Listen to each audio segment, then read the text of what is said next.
तरकारी ले लो तरकारी तरकारी तरकारी तरकारी ले लो तरकारी तरकारी मलाई कोही नि मान्छे आउन तरकारी लौका अनि यसको नाम के रे औला ले लो घिरौला लौका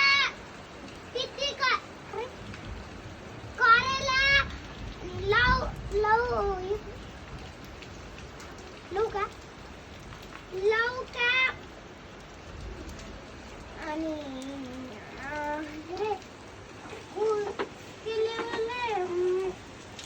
कागती ले लो सब्जी 1 किलोलाई 100 1 किलोलाई 100 आउनु मलाई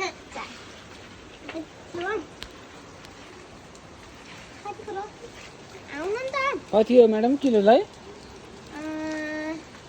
यसलाई हजुर किति करेलालाई कसरी दिनुभयो त 1 किलोलाई 100 रुपैयाँ यो घिरौला नि घिरौलालाई हजुर 1 किलो यसलाई फेरि 200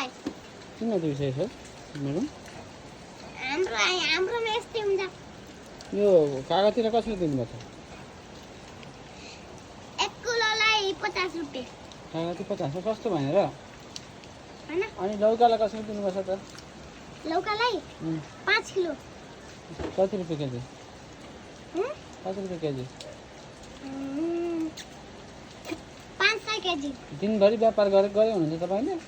हैन भर्खरबाट सुरु गरेको दोकान खोलेको हो अनि किन बाइकमा मलाई आज तरकारी फर्दैछ न आज मामाले टिप्नु अनि मामाले भनेर तरकारीको दोकान बनाउन लाग्यो ए भने अहिलेसम्म कतिको व्यापार गर्नुभयो त कोही भएन नि एकजना पनि आएनन् हेरेर जान्छन् मात्र ए भनेपछि भोलि घर जाने गाडी भाडा पुग्छ त यति भएपछि पुग्छ होला नि पुरै भ्याउने हो एकजना नयाँ कपडा पनि किन्नु पर्यो नि दसैँको मेसोमा दसैँ गयो अब तिहारमा होला त्यसरी तिहारमा हो तिहारमा आफ्नो भाइले टिका लाउनु त मान्छ भनेपछि त भाइलाई पनि टिका लगाइदिनु पर्यो उ गर्नु पर्यो न किन अमिलो रहेछ धेरै अनि त्यस्तो खाले रहेछ अमिलो पनि कागती पनि यो कागज त होइन नि तपाईँले बनाएको यो त राम्रो खाले कागती हो होइन अर्को चाहिँ तराईको कागती अलि हाइब्रिड कागती भएर तितो भएको होइन त्यो होइन